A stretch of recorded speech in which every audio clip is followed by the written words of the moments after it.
सौनक जी महाराज आज सूत जी महाराज से प्रश्न करते हुए पूछते हैं, महाराज कृपा करके यह बतलाइए कि संसार के कलुषित प्राणियों का कल्याण कैसे हो। क्योंकि भगवान सूर्य नारायण जो हैं इस संसार का जो अंधकार है उसको तो समन कर सकते हैं, पर ये देहधारियों के हृदय में भी अंधकार भरा हुआ है अज्ञान रूपी, तो इसका समन कैसे होगा।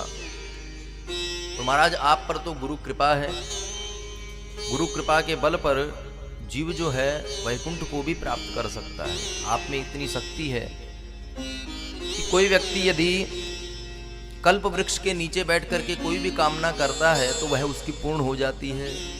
और चिंतामणि का ये वैशिष्ट्य है कि उसके सम्मुख बैठ करके जो चिंतन करोगे वो सांसारिक वस्तु प्रदान कर देगी। पर चिंतामणि और कल्प वृक्ष से भी यदि ये प्रार्थना की जाए कि हमें भगवान का दर्शन करा दो, श्री राधा रमन लाल जी का साक्षात्कार करा दो, तो उसके बस की बात नहीं है। कल्प वृक्ष सांसारिक वस्तु देने में तो समर्थ है पर भगवान का दर्शन नहीं करा सकता। तो गुरुदेव जो है वो यह मार्ग प्रदान कर सकते हैं कि जिससे आपको वैकुंठ के दुर्लभ भगवान का भी साक्षात्कार हो सकता है। इसलिए प्रभु कृपा करके हमें यह बताइए कि संसार के कलुषित प्राणियों का कल्याण कैसे होगा। सौनक जी महाराज ने जब सूत जी महाराज की इतनी प्रशंसा की तो सूत जी महाराज प्रमुदित हो गए। प्रमुदित होकर के कहते हैं, हे सौनकादि ऋषियों, यदि आपके हृदय के अंतर्गत इतनी ही भगवत कथा सुनने की इच्छा है तो मैं आज आपको वह सिद्धांत ही श्रवण कराऊंगा। इसको श्रवण करने से कलयुग के समस्त पाप ताप जो हैं शमन हो जाते हैं।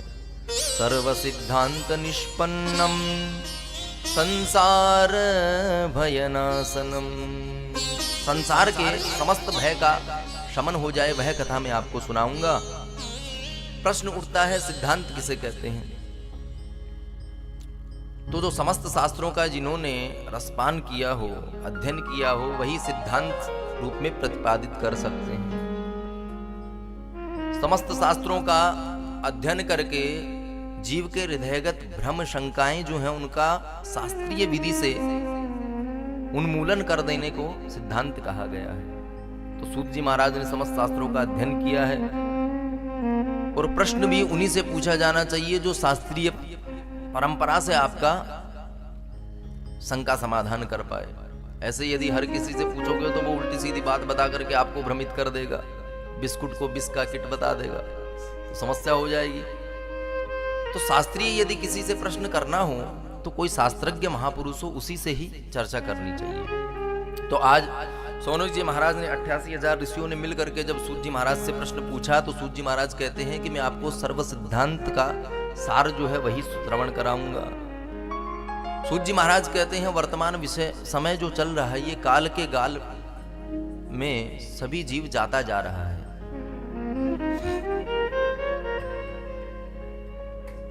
भगवान का आश्रय न लेकर के अन्यान्य कर्मों में जीव चला जा रहा है केवल स्वार्थ की दृष्टि से। तो उन पर कृपा कैसे हो? तो श्रीमद्भागवतम शास्त्रम कलौ कीरेण भाषितम, इस कलिकाल में जीव के हृदयगत अंधकार को शमन करने के लिए भागवत जी का अवतरण हुआ है।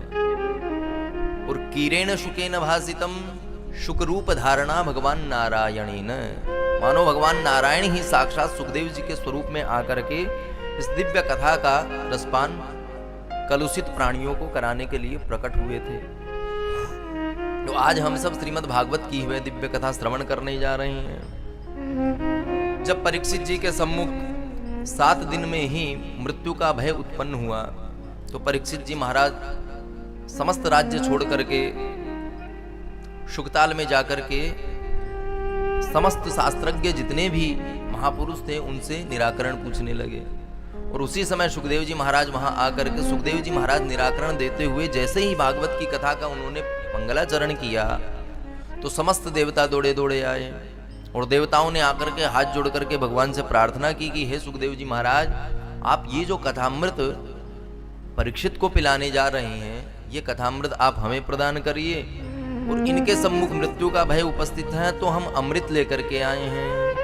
सुधा कुंभम गृहीत्वैव देवास्तत्र समागमन, हम अमृत लेकर के आए हैं, अमृत का पान यदि आप करा देंगे तो इनका मृत्यु का भय मिट जाएगा, और इनको जो अमृत आप पिलाने जा रहे हैं कृपा करके वह आप हमें प्रदान करें। सुखदेव जी ने जैसे ही सुना तो सुखदेव जी को हंसी आ गई। सुखदेव जी कहते हैं कि आपका ये जो अमृत आप लेकर के आए हैं ये कांच का टुकड़ा है, और हमारा जो कथामृत है ये स्वर्ग सुधामृत से भी श्रेष्ठ है, चिंतामणि के समान है। अब कोई आपको अपनी टूटी फूटी साइकिल दे करके कहे कि आप ये साइकिल रख लो, हमको अपनी फॉर्च्यूनर प्रदान कर दो, तो ये विनिमय का एक परिमाप थोड़ी हुआ। तो सुखदेव जी महाराज ने डांट करके देवताओं को भगा दिया, किंतु कथामृत प्रदान नहीं किया। जब कथामृत प्रदान नहीं किया तो देवताओं ने जाकर के ब्रह्मा जी से शिकायत कर दी। ब्रह्मा जी से जाकर के कहते हैं कि हम संसार के प्राणियों से श्रेष्ठ हैं, किंतु सुखदेव जी महाराज ने हमको भगा दिया, कथामृत प्रदान नहीं किया। तो ब्रह्मा जी बोले कि ऐसे ही जल्दी जल्दी में यदि कोई नया प्रोडक्ट आ जाए तो उस पर विश्वास नहीं करना चाहिए। कोरोना जब ज्यादा बढ़ गया, बाबा रामदेव ने निकाला कोरोनिल, और जैसे ही पता चला कि कोरोनिल असरकारक है कि सबकी दुकानें बंद होने लगी। तो उसी प्रकार जब कोई भी यदि औषधि प्रारंभिक स्तर में आती है तो पहले उसका परिणाम देखा जाता है। तो ब्रह्मा बाबा कहते हैं कि पहले परीक्षित जी का परिणाम देखो, यदि परिणाम सही रहता तो फिर विचार करेंगे। तो राज्ञो मोक्षम तथा वीक्ष पुराधातापि विस्मितः। 7 दिन कथा श्रवण करने के बाद परीक्षित जी का मोक्ष होते हुए ब्रह्मा जी ने देखा तो पुराधातापि विस्मितः। ब्रह्मा जी भी आश्चर्यचकित हो गए कि इतने शास्त्र संसार में हैं, किंतु भागवत जी में ऐसा कौन सा तत्व है कि केवल 7 दिन में ही जीव को मुक्ति मिल जाती है।